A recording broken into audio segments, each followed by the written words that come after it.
Después trajo de ella de que le compró a los niños y le trajo de regalo un perro. Yo nunca me imaginé, nunca, se lo juro por Dios, que me está mirando, que no le estoy mintiendo. ¿Qué pasó, Eugenia? Que me iba a hacer tantas cosas.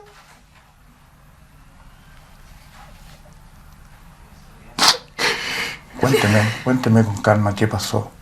Que sí tenía relaciones con el perro.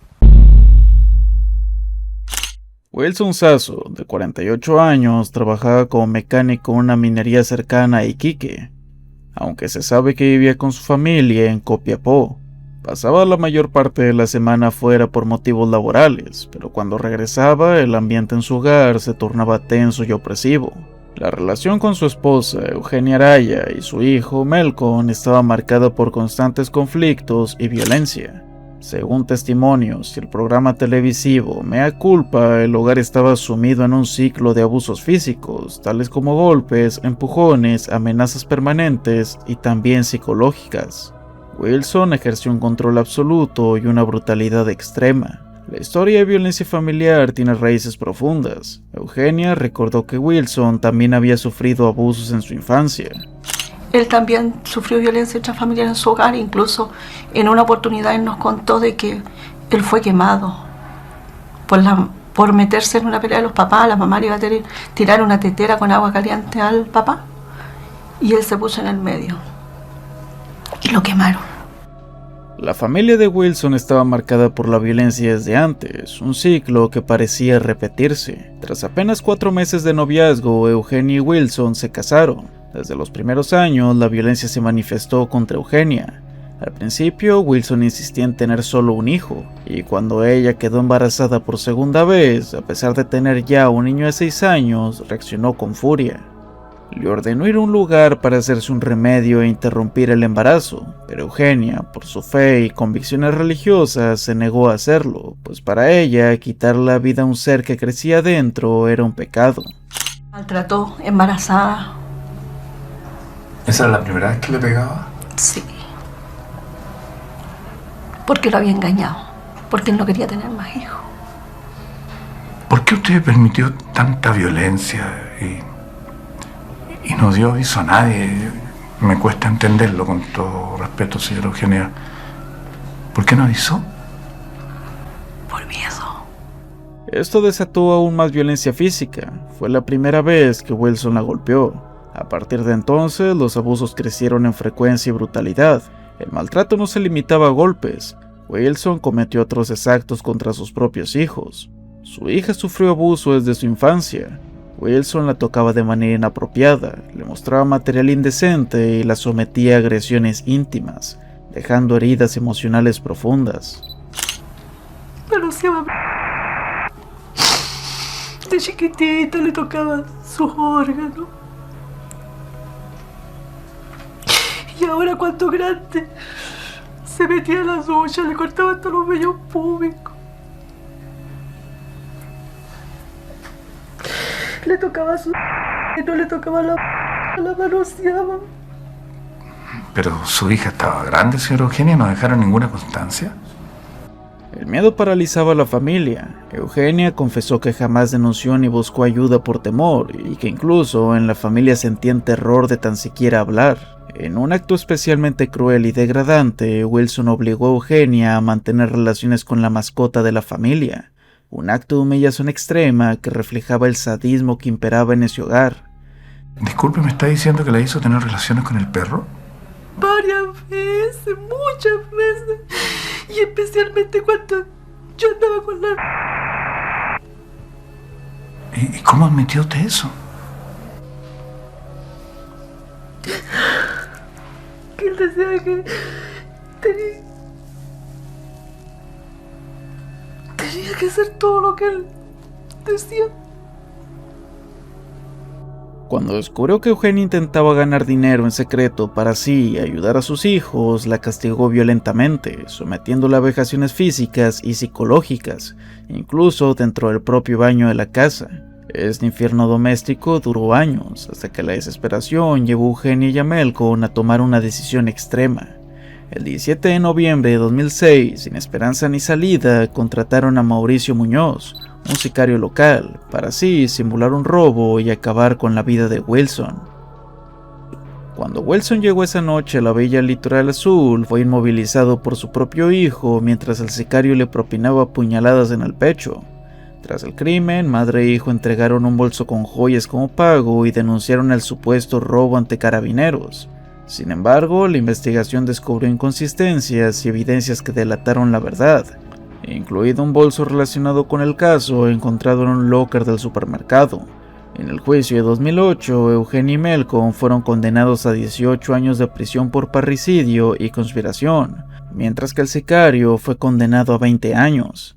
Este caso estremeció la comunidad chilena, dejando en evidencia las devastadoras consecuencias de años de violencia y abuso en un entorno familiar roto. ¿Cuál es el caso más turbio de Chile?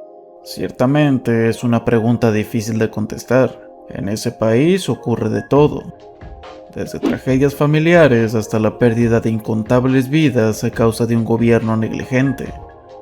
Hoy exploraremos la cara más oscura de Chile, los casos más turbios y desconocidos de los que nadie se atreve a hablar. El monstruo del Olol. La foto que ves en pantalla se hizo relativamente conocida en Chile y las redes sociales por lo tierno de la misma. En esta se muestra a un hombre aparentemente inofensivo recorriendo las calles del Olol en 2012, acompañado de su perro y su bicicleta. Vestía un aire bohemio y mostraba una sonrisa amable.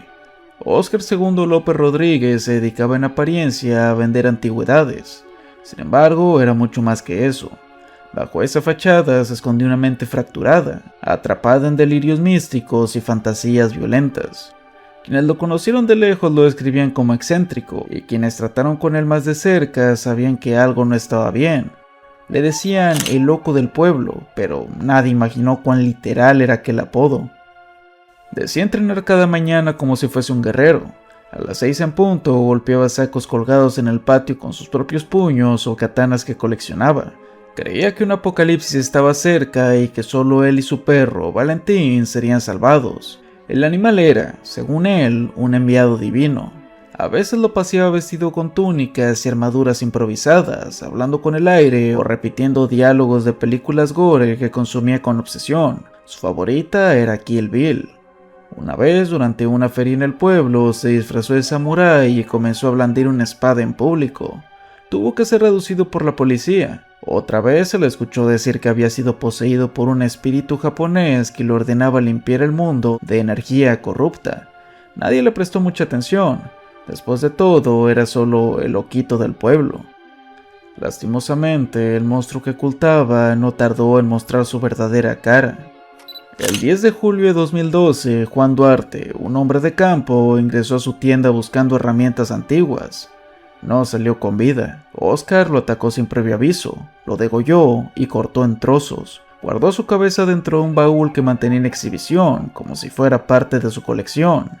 El resto de su cuerpo lo enterró en su patio, bajo una capa de cal y tierra removida. Durante 2 días, Óscar convivió con los restos. Dormía tranquilo, atendía su negocio y hasta paseaba a su perro, pero su hambre de caos no estaba saciada. El 12 de julio llegó a su local una mujer, María José Reyes, profesora de educación física y madre de 2 adolescentes. Estaba de vacaciones y decidió detenerse en la tienda para mirar objetos rústicos. Apenas entró, observó un baúl, quizá el mismo donde yacía la cabeza de Juan. Lo abrió, se acercó demasiado y eso bastó. Óscar estalló, sacó un cuchillo y le provocó una profunda herida en el cuello. La arrastró al patio como si repitiera un rito. Allí, con un hacha, sustrajo la cabeza del cuerpo mientras sus hijos veían todo desde el auto, paralizados por el terror. En cuestión de segundos, la imagen se volvió demencial. El hombre, cubierto de fluidos carmesí, sostenía la cabeza de la mujer como si fuese un trofeo de guerra. Cuando llegaron los carabineros, intentó atacarlos con la misma hacha. Uno de ellos, Felipe González, disparó al aire. El segundo disparo fue hacia él. Cuando la policía revisó su vivienda, descubrieron el cuerpo de Juan enterrado, partes dispersas bajo tierra y la misma cabeza guardada en el baúl que había despertado la curiosidad de María José. El criminal había convertido su tienda en una cripta, su patio en un osario y su mente en un altar de locura ritualizada. El informe psiquiátrico fue concluyente. Oscar padecía psicosis aguda, con delirios místicos y despersonalización. Creía estar cumpliendo una misión, pensaba que el mundo sería purgado con y que las víctimas habían sido elegidas por una fuerza superior. No mostró culpa ni remordimiento. Se sabe que uno de los hombres que lo detuvieron tuvo que abandonar su puesto como policía, pues las imágenes que vio no lo dejaron dormir durante semanas. Aprovecho esta pausa para invitarlos a suscribirse a mi canal principal, secundario y a mi canal en la plataforma morada donde hago streams. Si te gusta este tipo de contenido, dale like al video, comenta y comparte. Eso sería una gran ayuda para continuar. La mujer gallina.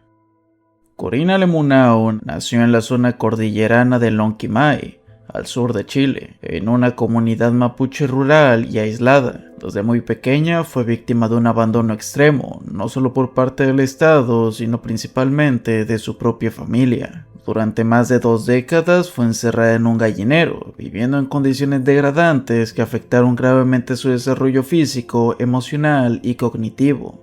Aislada del mundo exterior, sin acceso a educación, lenguaje ni interacción humana significativa, Corina creció imitando a las gallinas con las que compartía un espacio. Según los informes posteriores, se desplazaba en cuclillas, emitía sonidos similares a los de las aves y mostraba un retraso profundo en sus capacidades comunicativas. Nunca aprendió a hablar. Su cuerpo estaba atrofiado, marcado por años de inmovilidad, desnutrición y exposición al frío extremo. Cuando fue rescatada por los servicios sociales en la década de 1980, Corina ya era una mujer adulta. Su caso conmocionó a la opinión pública en Chile. Las imágenes y testimonios mostraban con crudeza los efectos del abandono, la negligencia y el aislamiento prolongado. Los especialistas señalaron que su deterioro no era producto de una condición neurológica congénita, sino de las brutales condiciones de encierro a las que fue sometida desde pequeña. Después de su rescate, fue derivada a una residencia del Sename, donde recibió atención médica, cuidados básicos y acompañamiento psicológico. Sin embargo, los daños fueron irreversibles. Vivió sus últimos años en un hogar protegido en Temuco, bajo el cuidado de profesionales que la acompañaron hasta su fallecimiento en 2011, a los 58 años. Tomás Acevedo. Tomás Acevedo era un joven de 17 años, integrante de los Scouts, muy cariñoso con su madre. En 2019 entabló una relación ambigua con Francisca Guanec Mora, una joven de 15 años amante del baile que se movía en círculos distintos a los suyos. Su vínculo despertó tensiones cuando Francisca comenzó a verse también con Ulises Labrín, un bailarín de 23 años. El 19 de julio de aquel año, Tomás dejó una actividad de scout antes de tiempo y se dirigió hacia un bosque cercano al puente Zamorano. Allí fue visto cruzando una reja y entrando en un sendero, acompañado por Francisca y posteriormente por Ulises, quien lo esperaba armado con un cuchillo. Lo que ocurrió después es una de las agresiones más macabras registradas en años. Francisca y Ulises sometieron a Tomás a un ataque salvaje. El joven recibió entre 190 y 250 puñaladas, un asalto coordinado que duró cerca de 20 minutos. Cada golpe fue preciso y sistemático, un desahogo de violencia prolongada en la que usaron guantes de látex para no dejar huellas y llevaron toallas húmedas para así limpiar la escena. Después del ataque, la pareja se marchó como si nada hubiera pasado. Francisca fue vista horas más tarde compartiendo un almuerzo con su madre, vestida con su uniforme de scout y acompañando el dolor de la familia de Tomás. Su conducta fue tan impasible que llegó a la prensa con total naturalidad. Fue la difusión de registros como fotos, mensajes y testimonios lo que comprometió a Francisca. Presionada, la joven confesó todo y ambos jóvenes fueron detenidos. Ulises admitió que los celos lo habían convertido en asesino y reveló que Francisca le había mentido sobre que Tomás había abusado de ella. Según se supo, Francisca mintió sobre esto porque Tomás no la tomó en serio para una relación formal. El juicio del 11 de junio de 2021 terminó con condenas severas. A Ulises se le impusieron 17 años de presidio, mientras que Francisca, siendo menor de edad, recibió 4 años de internación en el Sename y 1 año en libertad condicional. Su caso desató polémica nacional, y su nombre quedó asociado en uno de los crímenes más atroces cometidos por 2 jóvenes de Chile. Los hermanos Rojo. El 17 de enero de 2008, en Puente Alto, Santiago de Chile, la familia Rojo Hernández vivió una tragedia brutal. Esa tarde, mientras los padres trabajaban, sus dos hijos, Esteban de 7 años y Pablo de 16, estaban solos en casa. Alguien ingresó, acabó con la vida del menor y dejó al mayor gravemente herido. Cuando los padres llegaron, la madre entró primero y segundos después salió gritando que habían acabado con la vida de sus hijos. El padre encontró a Pablo en el sofá aún con vida y a Esteban sin signos vitales en el segundo piso. La policía llegó rápidamente y trasladó a ambos jóvenes, aunque solo Pablo sobrevivió. En un inicio se pensó que se trató de un robo que había salido mal, pues la casa estaba revuelta y, según los padres, faltaban objetos, pero los primeros peritajes revelaron inconsistencias. No había señales de entrada forzada y no se hallaron huellas ni ADN ajeno a la familia. La autopsia reveló que Esteban fue golpeado al menos 8 veces en la cabeza mientras estaba arrodillado, lo que indicaba un ataque intencional y dirigido. Pablo, en cambio, fue agredido mientras dormía. La hora estimada de los ataques fue al mediodía, lo que reducía el margen de sospechosos. Las investigaciones comenzaron a centrarse en el círculo cercano. Familiares, vecinos e incluso los propios padres fueron entrevistados. Pronto surgieron hipótesis. Una pareja peruana, un joven conflictivo del barrio, una tía molesta por una deuda y colegas de Janet con quienes había tenido disputas laborales. Sin embargo, todos fueron descartados por falta de pruebas o coartadas sólidas. La atención entonces se volvió hacia los padres, particularmente hacia el padre, Pablo Rojo, quien llevaba una doble vida como representante musical y mantenía una relación con la cantante Miriam Peña, conocida como La Rancherita. Se especuló con que el motivo del crimen podría haber sido pasional. Janet sabía la relación extramarital de su esposo y, en medio de un supuesto ataque de celos, habría planeado vengarse de la forma más cruel. Una vecina complicó aún más la situación al declarar que vio a Janet entrar a la casa y salir a los pocos segundos gritando que ambos hijos estaban muertos cuando en realidad solo uno lo estaba y se encontraba en el segundo piso, lo cual ella no pudo haber sabido sin haber entrado completamente. A ello se sumaron otros datos preocupantes. Janet no se presentó a trabajar por la mañana y llegó recién a las 2 de la tarde, dentro del horario en que ocurrieron los ataques. Además, se lavó el cabello en la peluquería, algo que nunca hacía, lo que podría haber sido un intento de eliminar rastros de sangre. Aunque la defensa alegó problemas mentales y presentó declaraciones erráticas de Janet sobre visiones, sueños e inundaciones, la fiscalía sostenía que su móvil era el despecho. El hijo mayor, Pablo, sobrevivió tras una larga recuperación. Tiempo después, cuando pudo hablar, declaró que creía que su madre era la responsable. A pesar de que no hubieron testigos presenciales ni pruebas físicas contundentes, el tribunal consideró válidas las pruebas circunstanciales, contradicciones y declaraciones. Janet Hernández fue condenada a cadena perpetua con posibilidad de libertad condicional tras 20 años. Posterior a la condena, Pablo Rojo se distanció de su hijo y comenzó una nueva vida con Miriam Peña, con quien tuvo 2 hijos más. El hijo sobreviviente, en cambio, fue acogido por sus abuelos maternos. Años después, declaró haber perdonado a su madre y dijo visitarla mensualmente en prisión. El psicópata de Rodelillo. Viviana Montenegro tenía 17 años y ese 2 de octubre de 1998 partió temprano de su casa rumbo a su liceo en Playa Ancha, sin imaginar que aquel día sería su último viaje. Subió al primer colectivo que pasó por la esquina, una ruta común, cotidiana, pero esa rutina ocultaba un peligro acechando en el asiento del conductor. Luis Miguel Carrasco Tapia, un hombre marcado por la noche, con un historial de consumo y tráfico de sustancias, conducía ese vehículo. La mezcla de alcohol y sustancias lo habían hundido en un mundo oscuro y confuso, donde la realidad se distorsionaba y la violencia se despertaba latente. En cuanto Viviana se acomodó, la atmósfera se volvió densa. Él sacó una herramienta punzocortante y, sin mediar palabra, amenazó a la joven. Al resistirse, estalló la furia. Sus manos se convirtieron en cuchillas, cada corte más profundo y descontrolado. En total fueron 77 puñaladas las que le dejó.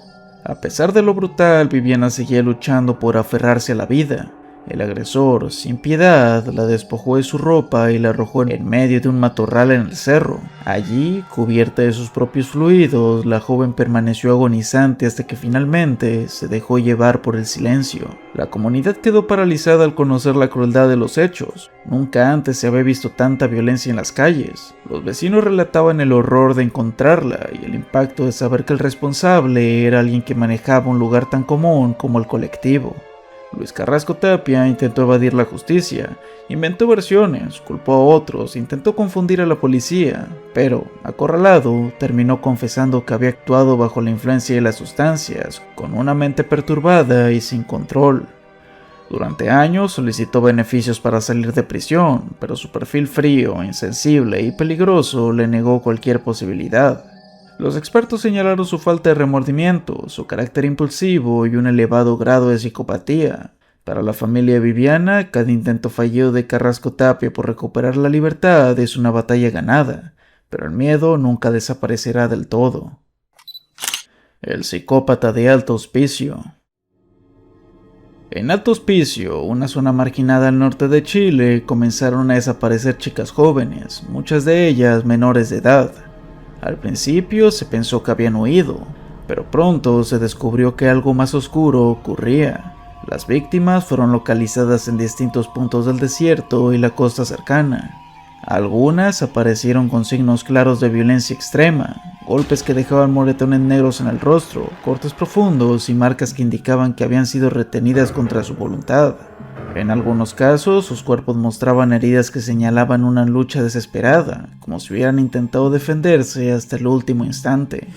Un detalle macabro era que en varias de las escenas, las víctimas tenían objetos atados o amarrados a sus cuerpos, lo que sugería que el agresor buscaba controlarlas incluso en los momentos finales. Además, varios informes indicaban que las jóvenes fueron sedadas o puestas bajo sustancias, lo que permitía al agresor someterlas sin que pudieran reaccionar. El agresor actuaba con extrema violencia, pero también con un método perturbador. Utilizaba un cuchillo no solo para amenazar, sino para infligir heridas. En algunos casos, el filo cortó arterias, provocando que las víctimas perdieran sangre de manera rápida y brutal. Esto aceleraba el proceso, dejando rastros de fluido carmesí en el suelo y en las ropas. La desesperación llegó a un punto crítico cuando una pequeña de apenas 13 años lograse escapar. Su relato reveló detalles escalofriantes. Había sido mantenida en cautiverio cuando atravesaba la calle, subida a la fuerza a un vehículo, encerrada en un lugar oscuro y frío, con golpes constantes y amenazas directas. Además, contó que el agresor la mantuvo aislada en un pozo, sin posibilidad de contacto con el exterior, rodeada de suciedad y en soledad. Gracias a ese testimonio, la policía intensificó las búsquedas y finalmente detuvo a Julio Pérez Silva, un hombre que, para quienes lo conocían, parecía una persona común y sin sospechas. Sin embargo, en su hogar encontraron objetos pertenecientes a sus víctimas, cosas como ropa, fotos y recortes de periódicos sobre los crímenes. Era un coleccionista de recuerdos macabros. Durante la detención, Pérez Silva intentó escapar y mostró una actitud fría y distante. No reconoció su culpabilidad y trató de manipular a las autoridades. Sin embargo, las pruebas físicas y los testimonios eran contundentes. Al revisar la zona donde escondía a sus víctimas, encontraron lugares ocultos entre la arena y las rocas, fosas cubiertas con piedras y tierra. Algunos cuerpos estaban en avanzado estado de descomposición, pero aún así era posible identificar signos de violencia extrema, cortes profundos, marcas de ahorcamiento y señales de estrangulamiento.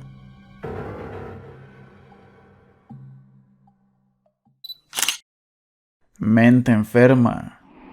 Sebastián Ignacio Álvarez, conocido como Mente Enferma, fue uno de los primeros influencers en Chile. Su fama comenzó en los años 2000 con Fotolog, donde acumuló miles de seguidores jóvenes gracias a sus publicaciones irreverentes. Su popularidad incluso trascendió la plataforma, iniciando una modesta carrera musical y realizando presentaciones que convocaban a cientos de personas. Sin embargo, esta luz se apagó rápido y su presencia pública comenzó a diluirse. En 2017, Sebastián reapareció en redes sociales, pero no para retomar su fama anterior. Sus mensajes se volvieron oscuros, cargados de discursos violentos y de odio contra varios grupos sociales. En Twitter y blogs atacaba a personas por su peso, raza o estatura, exponiéndolas con fotografías acompañadas de comentarios crueles. Esta actitud le ganó no solo enemigos, sino también la atención negativa de autoridades y medios. El 28 de septiembre de 2017 fue la última vez que se tuvo noticia directa de Sebastián. Su desaparición generó una ola de misterio y preocupación. Un mes antes había publicado un video llamado El Tesoro de Curiñanco, donde parecía proponer un juego de realidad alternativa con códigos QR que llevarían a un tesoro oculto. Poco después, su cuenta de SoundCloud se activó misteriosamente, subiendo un archivo con un título críptico, el DTDCC. Este audio contenía mensajes extraños, voces en diferentes idiomas y sonidos que parecían código Morse. Algunos usuarios dedicados a descifrarlos encontraron imágenes codificadas, mensajes ocultos y enlaces que llevaban a páginas de la Deep Web. Entre las pistas apareció la referencia a Fabiola Ortiz, una muñeca que Sebastián había mencionado como poseída por un espíritu, vinculada a una leyenda sobre una sociedad secreta que desapareció tras un enigmático mensaje: "Ya nadie queda aquí". La búsqueda se volvió frenética, se encontraron cuentas en Instagram con referencias al caso, todas ellas privadas o con mensajes enigmáticos, y se conectaron con símbolos asociados a la Alemania de la Segunda Guerra Mundial, una obsesión recurrente de Sebastián antes de desaparecer. Se descubrieron supuestas cámaras de seguridad con imágenes inquietantes, aunque luego se confirmó que eran falsas y relacionadas a granjas de gallinas. Entre la confusión surgieron teorías sobre hackers o personas con acceso a las cuentas de Sebastián que podrían estar usando su identidad para así crear una especie de juego macabro. También se barajó la posibilidad de que él mismo estuviera detrás de todo, intentando un regreso misterioso o tal vez dejando pistas sobre su propio destino. Los códigos Morse, los enlaces cifrados y los mensajes en alemán parecían sugerir algún tipo de mensaje oculto, posiblemente dirigido a un grupo reducido o simplemente una señal de alguien que estaba en una profunda crisis mental. Lo más inquietante es que, pese a la enorme cantidad de pistas y teorías, nadie ha logrado dar con su paradero real ni con una verdad clara. Algunos creen que Sebastián decidió quitarse la vida, pero sin pruebas materiales que lo confirmen, la duda persiste. Otros piensan que simplemente se escondió deliberadamente y que esta red de pistas y códigos es una forma de mantener vivo su misterio o buscar la atención que perdió años atrás. El asesino del tambor. En Villa Alemana, un hombre llamado Hugo Bustamante Pérez nació en 1965. Su infancia estuvo marcada por la violencia y el alcoholismo en su familia. Un entorno que lo llevó a heredar esos mismos problemas desde muy joven. Sin recursos para sostener sus vicios, comenzó a delinquir y terminó en prisión en 1988 por robo a vivienda. Durante su encierro se cruzó con personas que terminaron por fallecer, lo que levantó sospechas, aunque nunca se le pudo probar su responsabilidad en las desapariciones previas. Al salir de la cárcel, Hugo vivió con aparente normalidad, mostrando una faceta culta e inteligente, con especial facilidad para convencer a otros. Sin embargo, bajo esa máscara se escondió un carácter controlador y parasitario. Buscó una mujer que cayera rendida ante él, incapaz de negar sus caprichos. Así conoció a Verónica Vázquez, una mujer con baja autoestima y un hijo pequeño, quien se enamoró de su carisma. La relación rápidamente se tornó tóxica y violenta. Hugo convenció a Verónica de vender su casa para abrir un negocio, una promesa que nunca cumplió. En lugar de eso, gastaba el dinero en alcohol, mujeres y sustancias, mientras ella a la par se aislaba de su familia y amigos, atrapada en un ciclo de miedo y sumisión. La violencia doméstica fue una constante, con episodios en los que Hugo no dudaba en ejercer el control físico, hasta que una discusión llegó a un extremo terrible. En un momento de furia, Hugo atacó a Verónica, intentando quitarle la vida. Su hijo Eugenio, tan solo un niño, intentó defenderla, pero ambos terminaron sufriendo el destino fatal en su propio hogar. Para ocultar el crimen, Hugo metió a madre e hijo en un tambor de agua de 200 litros, forzando sus cuerpos en posición fetal. Incluso trató de acomodar sus extremidades para que cupieran. Luego de eso, llenó el tambor con cal, yeso y agua, enterrándolo en el patio de su nueva casa. El olor nauseabundo que emanaba del lugar fue tan intenso que despertó sospechas entre los vecinos. Las quejas llegaron a la policía, que finalmente entró a la vivienda y descubrió el macabro escondite. Hugo fue detenido y condenado a 27 años de cárcel, aunque para la justicia chilena no hubo reconocimiento de alevosía ni ensañamiento, lo que causó la indignación por la crueldad del crimen. Mientras estaba en prisión, la figura de Hugo se hizo tristemente conocida como el asesino del tambor, un caso que incluso fue retratado en un capítulo del programa Mea Culpa. En la entrevista que se le hizo mostró una frialdad aterradora, sin remordimientos y con la duda de si volvería a repetir su crimen. Después de recuperar su libertad, Hugo Bustamante volvió a entablar una relación con Ámbar Cornejo, una joven que en poco tiempo se convirtió en su nueva víctima. Ámbar, al igual que Verónica años atrás, cayó en la trampa de su carisma y fue atrapada en un círculo de control y maltrato. Poco a poco, la violencia comenzó a manifestarse en formas más sutiles, pero igual de devastadoras. Insultos, celos enfermizos y abusos psicológicos que la aislaban de su entorno. Hugo ejerció un dominio absoluto sobre ella, manipulándola y quebrando su autoestima hasta dejarla completamente vulnerable. La situación escaló rápidamente y con el tiempo llegaron las agresiones físicas. Ámbar sufrió golpes, empujones y humillaciones dentro del hogar, donde el miedo se volvió su única compañía. Intentó buscar ayuda en su familia y amigos, pero el miedo y la vergüenza la mantenían atrapada. Finalmente, el horror alcanzó su punto más extremo. Ámbar fue sometida a un brutal ataque en el que Hugo le infligió heridas graves. Para ocultar el crimen y borrar cualquier rastro, el hombre volvió a usar su macabro método. Intentó desaparecer el cuerpo, cubriéndola con materiales que dificultaban su hallazgo, reflejando el modus operandi de años atrás. La desaparición de Ámbar generó una gran conmoción en la comunidad. La búsqueda fue intensa, con vecinos y familiares movilizados, hasta que la policía finalmente logró desentrañar la verdad detrás de lo ocurrido. Hugo fue nuevamente detenido y enfrentó cargos por este nuevo crimen, que obviamente revivó la polémica sobre su previa liberación y la justicia, pues si las autoridades lo hubiesen mantenido encerrado, el crimen se hubiese evitado. Antonia Barra. Antonia Barra tenía apenas 21 años cuando decidió escapar de su rutina en Temuco para celebrar las fiestas patrias en Pucón, un destino turístico al borde del lago Villarrica. Viajó con su amiga Consuelo Uribe, cuya familia poseía una cabaña en esa ciudad. La noche del 17 de septiembre de 2019 fue un torbellino de fiesta y alcohol. Ambas jóvenes acudieron a una discoteca local, donde la bebida y la música se mezclaban hasta bien entrada la madrugada. Cuando el reloj marcó las 6, el cansancio y el exceso de licor empezaron a cobrar factura.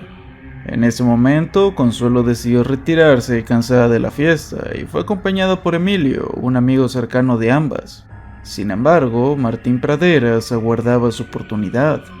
Apenas Emilio se alejó por unos minutos, el hombre se acercó a Antonia y se la llevó, casi a la fuerza, a una cabaña cercana. Imágenes captadas por cámaras de seguridad muestran a Martín prácticamente arrastrando a Antonia, una joven visiblemente afectada por el alcohol y la confusión, hacia un lugar aislado. Allí, lejos de los ojos vigilantes de sus amigos, sucedieron hechos que dejaron una huella imborrable. Al día siguiente, Antonia intentó buscar ayuda. Envió mensajes de voz a Consuelo con un tono cargado de miedo y desesperación, pidiendo que la recogieran. Consuelo llegó hasta la cabaña y enfrentó a Martín, quien aseguró que todo había sido consentido, palabras que nadie pudo creer del todo. A pesar de la violencia de aquella noche, Antonia decidió no denunciar inmediatamente. Temía el juicio de sus padres, el que dirán y el peso de una sociedad que no siempre se pone del lado de la víctima, pero el rumor se esparció distorsionado y cruel. Llegó hasta los oídos de Rodrigo Canario, novio de Antonia, quien reaccionó con furia, acusándola de infidelidad. Sin escucharla, difundió una grabación privada humillándola ante amigos y conocidos. La presión y la tormenta emocional fueron demasiado para la joven. El 12 de octubre de 2019, Antonia envió un mensaje de despedida a Rodrigo. Compartió también un video de su infancia en el grupo familiar, un recuerdo inocente en medio del caos. Poco después se encerró en su habitación. Fue su hermana quien la encontró, ya sin signos vitales, dejando un vacío devastador en la familia. Nadie sospechaba lo que ella había cargado en silencio, el cómo había camuflado el sufrimiento frente a los suyos. Su padre, al revisar el teléfono de Antonia, descubrió el calvario que su hija había atravesado. Desde entonces, su búsqueda de justicia se convirtió en una batalla contra el sistema, la indiferencia y el estigma. Martín Praderas enfrentó múltiples denuncias por agresiones similares a otras mujeres que, como Antonia, habían optado por callar. Durante años, el proceso judicial estuvo lleno de enredos, protestas y revictimización. La protección mediática y estatal que recibió Pradenas alimentó la indignación pública. Finalmente, después de 3 años de batallas legales, en 2022, Martín Pradenas fue condenado a 17 años de prisión, una sentencia que reconoció la gravedad de sus actos y la lucha de Antonia. Más allá del castigo, su historia impulsó cambios legales en Chile, dando nombre a la llamada Ley Antonia, que busca proteger y apoyar a mujeres que atraviesan situaciones de abuso y violencia carnal. Panchita. Francisca Silva tenía apenas 9 años cuando desapareció un frío día de agosto del 2009. Estaba en el jardín de su abuela en un barrio tranquilo de Cerro Placeres, jugando con sus muñecas, ajena a que una amenaza silenciosa lo observaba desde cerca. Un vecino, Juan Saavedra Espinosa, taxista de 37 años, se acercó con una sonrisa engañosa. Le prometió juegos y juguetes, palabras dulces que una pequeña inocente no dudó en seguir. Así, con confianza infantil, Francisca se fue con él, sin saber que ese paseo sería el último. Dentro de su casa, Juan cometió actos inimaginables, arrancando la inocencia de la pequeña. Cuando la resistencia de Francisca hizo imposible su plan, intentó callarla. Pensó que había acabado con su vida, pero a la pequeña aún le quedaban signos de vida. Eso solo complicó su huida. Desesperado, metió el cuerpo de Francisca en un maletín, cargó con él por las calles, tomando 2 colectivos diferentes para así alejarse del lugar del crimen. Finalmente, en un sector rocoso conocido como la Piedra Feliz, lanzó el bolso al mar, intentando borrar toda la evidencia. Cuando fue interrogado, negó todo con fría indiferencia, asegurando que no había tenido contacto con la pequeña, pero los vecinos, enfurecidos por el miedo y la tristeza, lo sacaron a la fuerza de su casa, obligándolo a confesar. Ante la presión de la policía, Juan admitió que había sufrido una caída y entró en desesperación, deshaciéndose del cuerpo. Sin embargo, sus palabras no convencieron a nadie. Poco después, el cuerpo de Francisca fue encontrado en los roqueríos de la Piedra Feliz, marcando para siempre el lugar con una sombra macabra. Afortunadamente, el juicio fue implacable. El tribunal dictó presidio perpetuo calificado para Juan Saavedra, castigando la brutalidad y la traición a la inocencia. El sitio donde apareció el cuerpo de Francisca se transformó en una animita, un santuario improvisado que hoy recibe visitas de quienes buscan recordar y honrar su breve vida. Caso Emilio. Un atardecer de otoño, Emilio, un pequeño de apenas 12 años y devoto fanático de su club de fútbol, salió a pasear con sus perritos. Aquella tarde, el 29 de abril de 2021, sería la última vez que sus pasos resonarían en las calles de Longaví. Gerald Repeto, de 27 años, y Rubén Soto, de 18, era una pareja que habían llegado a la comuna desde otras localidades. Vagaban sin rumbo fijo, arrastrando un historial lleno de sombras. Una familia, creyendo hacer el bien, les prestó un terreno y una casa rodante para que pudieran establecerse. No sabían que estaban dando refugio a 2 hombres marcados por la violencia. Gerald, siendo un menor, había disparado a su padrastro con la escopeta del propio hombre, y Rubén cargaba antecedentes por atacar a una familia con un martillo. Ambos compartían infancias fracturadas y una mirada que evitaba el remordimiento. Esa tarde, en un sendero oculto entre los matorrales, los 2 sujetos esperaron al pequeño Emilio. Lo interceptaron, lo intimidaron con un cuchillo y lo obligaron a acompañarlos hasta una zona aislada. Allí, la oscuridad de sus intenciones se desató sin control. El niño fue sometido, víctima de un abuso atroz que solo fue el comienzo.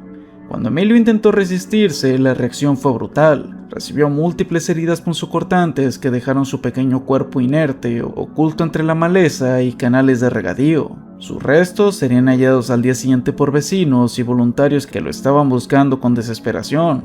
La comunidad entera cayó en estado de conmoción.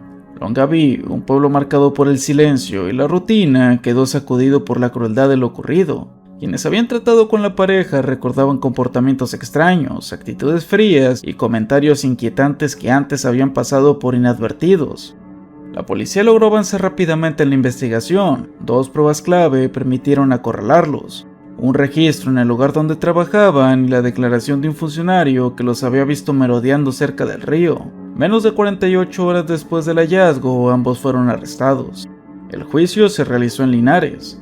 Se les acusó formalmente por el delito de abuso con resultado en fallecimiento. Durante la audiencia, el fiscal del caso describió los hechos como brutales y premeditados y aseguró que Emilio jamás tuvo posibilidad de defenderse. En mayo de 2022, el tribunal dictó la sentencia. Ambos recibieron condena perpetua calificada, la pena más dura contemplada en el sistema penal chileno.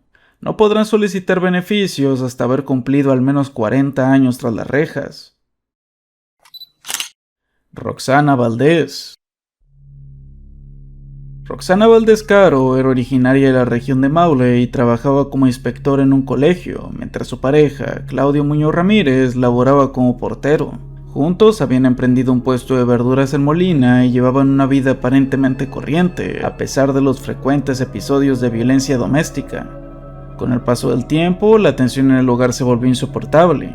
Claudio consumía alcohol en exceso, mostraba celos intensos y, según Roxana, solía malgastar el dinero que ambos ganaban. En una de esas discusiones, celebrada el 6 de abril de 2014, ella lo confrontó por un desfalco cercano a 5 millones de pesos. Ese enfrentamiento encendió una tragedia. En el fragor del momento, Roxana sacó una herramienta de fuego y disparó a Claudio en el pecho. La herida fue mortal en instantes. Lo que siguió fue aún más impactante. Ella desmembró su cuerpo usando varios cuchillos y para evitar derrames de fluido carmesí, cocinó partes de los restos en una olla en su propia cocina. Una vez terminada la macabra tarea, colocó los restos en recipientes y bolsas negras. Durante horas deambuló con ellos dentro de su camioneta por Molina, Talca y Curicó, sin encontrar un sitio donde deshacerse de ellos. Finalmente, el lunes siguiente se entregó a carabineros y confesó con detalles escalofriantes lo que había ocurrido. El juez determinó que Roxana enfrentaría un juicio por el delito de parricidio. En abril de 2015, en el Tribunal Oral de Curicó, se reveló la frialdad del procedimiento. La fiscalía presentó evidencia de la autopsia, que confirmó la laceración cardiopulmonar causada por un disparo.